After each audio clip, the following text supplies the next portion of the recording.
ہم لائف میں نا اکثر مایوس ہو جاتے ہیں، امید چھوڑ دیتے ہیں۔ امید ایک اتنی پاورفل چیز ہے کہ آج میں آپ کو ایک ہارورڈ یونیورسٹی کی ریسرچ بتاؤں گا۔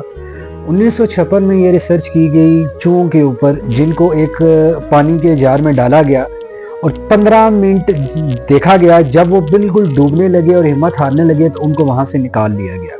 پھر کچھ ٹائم ان کو نکال کے رکھا گیا اور اس کے بعد دوبارہ سے اس ریسرچ کو ریپیٹ کیا گیا۔ تو جو پہلی دفعہ چوہوں کو رکھا گیا تھا اور وہ مرنے کے قریب تھے اور بالکل ہمت ہار چکے تھے کہ اب ہم زندہ نہیں رہ سکتے، اس کا دورانیہ تھا 15 منٹ۔ لیکن جب دوبارہ یہی ایکسپیرینس کیا گیا تو اس سے یہ نتیجہ نکل کے آیا کہ جو پہلے 15 منٹ میں سروائیول تھا وہ اب 60 منٹ تک چلا گیا تھا۔ اس کی ریزن کیا تھی کہ دوسری بار چوہوں کو لگا تھا کہ اگر ہم پہلی بار بھی بچ سکتے ہیں تو دوسری بار بھی بچ سکتے ہیں، بس ہمیں ہمت نہیں ہارنی اور زندگی کے لیے کوشش کرتے رہنا۔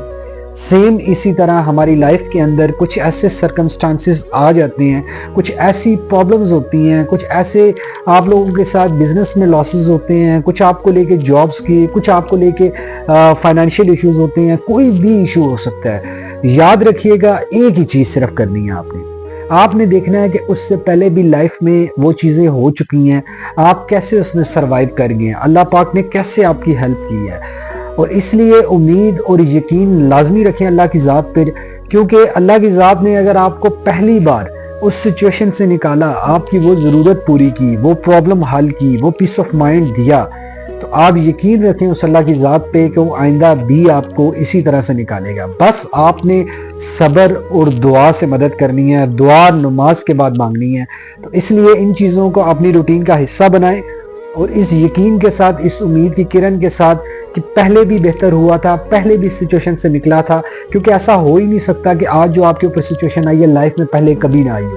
ہاں یہ ضرور ہو سکتا ہے کہ کچھ اس میں پرسنٹیج کم زیادہ ہو سکتی ہے، کہ شاید وہ کوئی ریشو کم ہو یا زیادہ ہو، لیکن ایسا پاسبل نہیں ہے کہ جو لائف میں آپ کے پاس پرابلم آئی ہے اس جیسی یا اس جتنی پرابلم پہلے نہ فیس کی ہو آپ نے۔ تو اگر اس سچویشن سے نکل سکتے ہیں تو انشاءاللہ اس سچویشن سے بھی نکل سکتے ہیں۔ تو اپنی امید کو قائم رکھیں اور اس ریسرچ کو ہمیشہ یاد رکھیں۔ اس ویڈیو کو لوگوں کے ساتھ شیئر کریں تاکہ جو لوگ نا امید ہیں وہ پر امید ہوں اور اپنی لائف کو بیٹر کر کے ایک سوسائٹی میں ایک اچھی کنٹریبیوشن کر سکیں۔ Thank you.